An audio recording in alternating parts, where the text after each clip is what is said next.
श्रद्धेच्या प्रसादात भेसळीचा शिरकाव, शिर्डीत निकृष्ट पेढ्यांची विक्री, अन्न व औषध प्रशासनाचे धाडसत्र। साईबाबांच्या दर्शनासाठी देशविदेशातून दररोज हजारो भाविक शिर्डीत दाखल होत असतात। साई समाधीचे दर्शन घेतल्यानंतर प्रसाद म्हणून पेढे खरेदी करण्याची परंपरा अनेक वर्षांपासून आहे। मात्र सध्या या प्रसादाच्या गुणवत्तेवर गंभीर प्रश्नचिन्ह निर्माण झालं असून श्रद्धेच्या नावाखाली भाविकांच्या आरोग्याशी खेळ सुरू असल्याचे धक्कादायक वास्तव समोर आले आहे।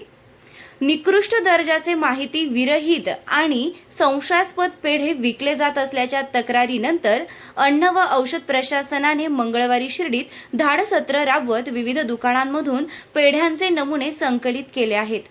तपासणी अहवाल प्राप्त झाल्यानंतर संबंधितांवर कठोर कारवाई करण्यात येणार असल्याचं प्रशासनानं स्पष्ट केलं आहे। शिर्डी मंदिर परिसरात प्रसाद, फुले, नारळ आणि धार्मिक साहित्य विक्रीची शेकडो दुकाने आहेत। दर्शनासाठी येणारे बहुसंख्य भाविक प्रसाद म्हणून पेढे खरेदी करतात। शिर्डीचा पेढा ही एक ओळख मानली जाते। एकेकाळी शुद्ध खवा, साखर आणि पारंपरिक पद्धतीने तयार होणाऱ्या या पेढ्याला विशेष प्रतिष्ठा होती। मात्र वाढती स्पर्धा, कमी खर्चात जास्त उत्पादन आणि अधिक नफ्याच्या हव्यासापोटी पेढ्याचा दर्जा घसरल्याची भावना भाविक आणि स्थानिक नागरिक व्यक्त करत आहेत।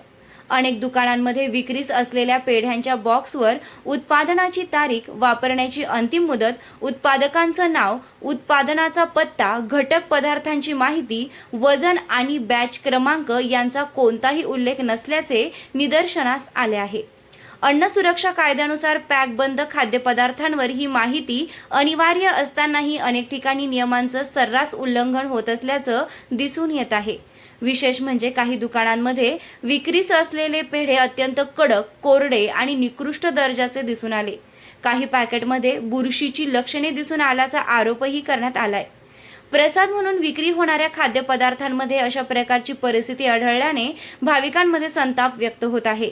शिर्डीत दर्शनासाठी आलेल्या अनेक भाविकांनी पेढ्याच्या गुणवत्तेबाबत शंका उपस्थित करत प्रशासनाने नियमित तपासणी करण्याची मागणी केली आहे। काही पेढे उत्पादकांकडून खव्याचे प्रमाण कमी करून साखरेचे प्रमाण वाढवले जात असल्याची चर्चा आहे। काही ठिकाणी पेढ्यांच्या उत्पादन प्रक्रियेत स्वच्छतेचे निकष पाळले जात नसल्याचाही आरोप केला जात आहे। या पार्श्वभूमीवर अन्न व औषध प्रशासनानं अचानक तपासणी मोहीम हाती घेत विविध दुकानांतून पेढ्यांचे नमुने संकलित केले आहेत। हे नमुने प्रयोगशाळेत पाठविण्यात येणार असून त्यामध्ये दर्जा, भेसळ, रासायनिक घटक, सूक्ष्मजीवांची उपस्थिती आणि अन्न सुरक्षा निकषांची तपासणी केली जाणार आहे। अन्न सुरक्षा आणि मानके प्राधिकरणाच्या नियमांनुसार कोणत्याही खाद्यपदार्थांची विक्री करताना ग्राहकांना उत्पादनाची संपूर्ण माहिती देणे बंधनकारक आहे।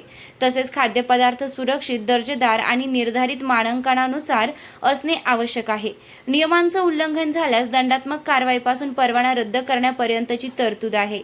गेल्या काही दिवसात नाशिक विभागात अन्न व औषध प्रशासनानं खाद्यपदार्थांच्या गुणवत्तेबाबत विशेष मोहीम हाती घेतली असून विविध ठिकाणी छापे टाकून नमुने संकलित केले जात आहेत। निकृष्ट आणि संशयित खाद्यपदार्थांविरोधात प्रशासनानं कारवाईची भूमिका घेतली आहे। दरम्यान शिर्डीसारख्या जागतिक धार्मिक स्थळावर प्रसादाच्या नावाखाली सुरू असलेला हा प्रकार अधिक गंभीर मानला जात आहे। दरवर्षी कोट्यवधी भाविक शिर्डीत येतात। यामध्ये लहान मुले, ज्येष्ठ नागरिक आणि विविध राज्यांमधील भक्तांचा समावेश असतो। अशा परिस्थितीत निकृष्ट दर्जाचे किंवा भेसळयुक्त खाद्यपदार्थ त्यांच्या आरोग्यासाठी धोकादायक ठरू शकतात। अन्न तज्ज्ञांच्या मते दूषित किंवा कालबाह्य दुग्धजन्य पदार्थांमुळे अन्न विषबाधा, पोटाचे विकार, संसर्गजन्य आजार आणि इतर आरोग्य समस्या उद्भवू शकतात। भारतात अन्न सुरक्षेचा प्रश्न दिवसेंदिवस गंभीर होत असून अलीकडील तपासण्यांमध्ये अनेक खाद्य नमुने निकषांमध्ये अपयशी ठरत असल्याचे अहवाल समोर आले आहेत।